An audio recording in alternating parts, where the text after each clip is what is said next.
अवधूत चिंतन श्री गुरुदेव दत्त श्री स्वामी समर्थ महाराज की जय। स्वामी दत्त सेवा या चॅनलवर तुम्हा सर्वांचे खूप खूप स्वागत। तुम्हा सर्वांचं आरोग्य उत्तमाचं राहू दे, राहिलेलं आयुष्य आरोग्यदायी जाऊ दे, तुम्हा सगळ्यांना दीर्घायुष्य मिळू दे अशी मी स्वामीचरणी प्रार्थना करते। माझ्या व्हिडिओला सुरुवात करते। 2 मार्च 2026 सोमवारी आहे हुताशनी पौर्णिमा। हुताशनी पौर्णिमा म्हणजेच होळी पौर्णिमा। ह्या होळी पौर्णिमेला आपण जे होळी पेटवतो त्या होळीमध्ये आपण आपल्यातले वाईट दोष, वाईट संकट, वाईट अडचणी किंवा आपल्यातले तिरस्कार, राग, द्वेष, दुःख, दारिद्र्य सगळं ह्यामध्ये जाळून टाकून आपल्याला नवीन आयुष्याची सुरुवात चांगल्या गोष्टीनं करायची। आणि या दिवशी बरेच लोक हुताशनी पौर्णिमेला होळी पेटवतात आणि आपल्या घरासमोर नैवेद्य पुरणपोळीचा वगैरे दाखवतात। होळी पौर्णिमेच्या दुसऱ्या दिवशी रंगपंचमी असते। रंगपंचमीला आपण एकमेकाला रंग लावून एकमेकाच्या प्रेमाचा आदर करत असतो। रंग लावल्यामुळे एकमेकात प्रेम वाढत असतो, आदर वाढत असतो। म्हणून रंगपंचमीला आपण एकमेकाला थोडा तरी रंग लावून एकमेकाच्यातले राग द्वेष जे आहेत ते दूर करायचे। आता बघा, हुताशनी पौर्णिमेला चंद्र म्हणजे प्रत्येक पौर्णिमेला चंद्र हा संपूर्ण गोल आणि प्रकाशमय असतो। कोजागिरी पौर्णिमेला आपल्या हिंदू धर्मामध्ये स्त्रिया कोजागिरी पौर्णिमेला चंद्राची पूजा करत असतात, कारण हा चंद्र पूर्ण पौर्णिमेला संपूर्ण गोल असतो आणि त्याचा प्रकाश जो असतो तो तेज प्रखर असतं।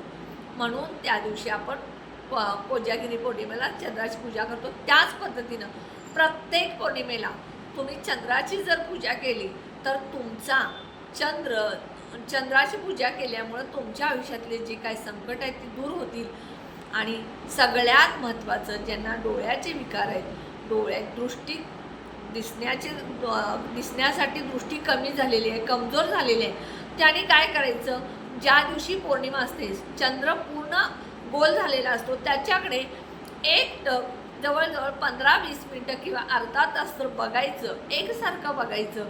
त्यामुळं काय होईल, तुमची दृष्टी, डोळ्यांचे आजार जे काय ते दूर होतील।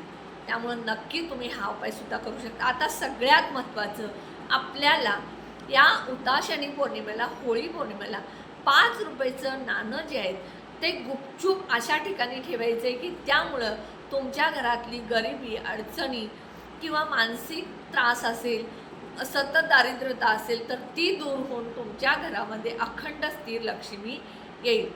तर कशी करायची ह्या 5 रुपयाची पूजा आणि कुठं ठेवायचं ह्याचा संपूर्ण व्हिडिओ तुम्हाला ऐकायचा आहे। व्हिडिओ स्किप न करता उपाय सगळा सांगितला आहे तसाच्या तसा करायचा आहे। सगळ्यात महत्त्वाचं, सकाळी लवकर उठून, तुम्हाला पौर्णिमा आहे, माता लक्ष्मीला पौर्णिमा समर्पित असते, या दिवशी संध्याकाळी सत्यनारायण पूजासुद्धा करायची आहे 2 तारखेला। त्याचप्रमाणे हुताशनी पौर्णिमेला होळी पेटवतो, त्यात पुरणपोळीचा नैवेद्य टाकायचा आहे, स्वामी स्तवन वाचायचं, ह्याचा मी व्हिडिओ ऑलरेडी केलेला आहे, तोही तुम्ही बघा। पण आज 5 रुपयाच्या नाण्याचा जो उपाय जर तुम्ही केला तर तुमच्या आयुष्यात कधीच पैशाची कमतरता भासणार नाही, पैसा अखंड स्थिर येण्यास सुरुवात होईल। तुम्ही जे कष्ट करता, मेहनत करता, त्या जोडीला हा उपाय केला तर तुमच्या कष्टाला, मेहनतीला जो पैशाची कमतरता भासत होती ती सगळी दूर होऊन तुमच्या घरामध्ये पैसा येईल। तर सगळ्यात पहिल्यांदा हुताशनी पौर्णिमेला काय करायचं बघा, एक पितळेची किंवा चांदीची वाटी घ्यायची। शक्यतो पितळेची वाटी छोटी आणा, मला वाटते 50-60 रुपयेपर्यंत मिळेल, अगदी छोटी आणा। नसेल तर चांदीची तुमच्याकडे असेल तर चालेल, तीही नसेल तर साधी स्टीलची वाटी घ्या। पण पितळेची किंवा चांदीच्या वाटीमध्ये जर हा उपाय केला तर लवकर त्याचा प्रभाव आपल्याला मिळत असतो। नसेल तर साधी वाटी घ्या, प्रत्येकाला एवढं महाग वस्तू घेणं शक्य नाही, असेल तर ठीक, नसेल तर साधी चांदीची वाटी घ्या। आणि गाईचं दूध मात्र पाहिजे, देशी गाईचं दूधच पाहिजे, त्याला पर्याय नाही। आता ही वाटी जी आहे ही घ्यायची, त्यामध्ये गाईचं कच्चं दूध टाकायचं आणि त्यात चिमूटभर हळद आणि खडी साखर किंवा साधी साखर टाकायची आणि त्यामध्ये 5 रुपयाचं नाणं टाकायचं।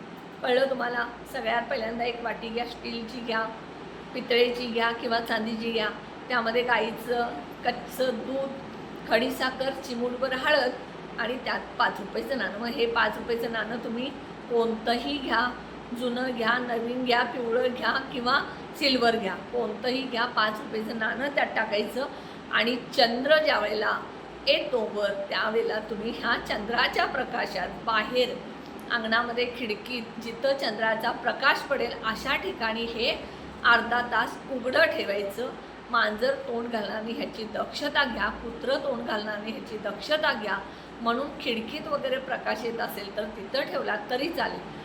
अर्ध्या तासानंतर हे वाटी जी आहे ही बाहेरच रात्रभर झाकून ठेवायची.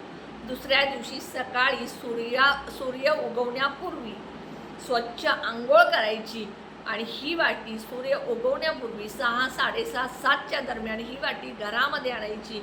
ह्या वाटीतलं 5 रुपयाचं नाणं उचलायचं, धुवायचं वगैरे नाही, कारण दुधामध्ये आपण त्याला सिद्ध केलेलं आहे चंद्राच्या प्रकाशात. त्यामुळं हे नाणं देवघरामध्ये ठेवायचं. तुमची रोजची जे देवपूजा आहे ती केलेली करून घ्यायची, तिथं नाणं ठेवायचं. त्या 5 रुपयाच्या कॉईनला हळद, कुंकू, अखंड अक्षदा, एक फूल व्हायचं, अगरबत्ती, दिवा ओवाळायचा आणि दिवसभर हे नाणं तुम्ही देवघरातच ठेवायचं. 5 रुपयाचं कॉईन. आणि संध्याकाळी तुम्ही ते 5 रुपयाचं कॉईन जे पूजा केल्या ते कॉईन उचलायचं.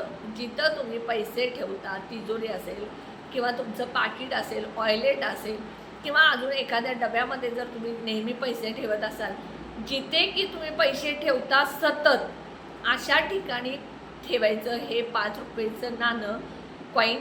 आणि ह्यामुळं काय होईल, तुमच्या घरामध्ये जी गरिबी आहे ती दूर होईल आणि अखंड स्थिर लक्ष्मी प्राप्ती होईल.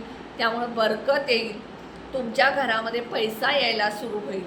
हे सगळं तुम्ही संध्याकाळी करायचं आहे चंद्र उगवल्यानंतर. आणि दुसऱ्या दिवशी हे तुम्हाला नाणं तिजोरीमध्ये ठेवायचं. अशा पद्धतीनं तुम्हाला 5 रुपयाच्या कॉईनचा अतिशय प्रभावशाली उपाय होळी पौर्णिमेला जर केला तर तुमच्या घरात, म्हणजे तुम्ही बघा खूप कष्ट करता, व्यवसाय करता, नोकरी करता, पण तुम्हाला पैसाच येत नाही किंवा अजून काय दुःख, संकट, अडचणी असतील, हे सगळं दूर होईल आणि अखंड स्थिर लक्ष्मी प्राप्ती होईल.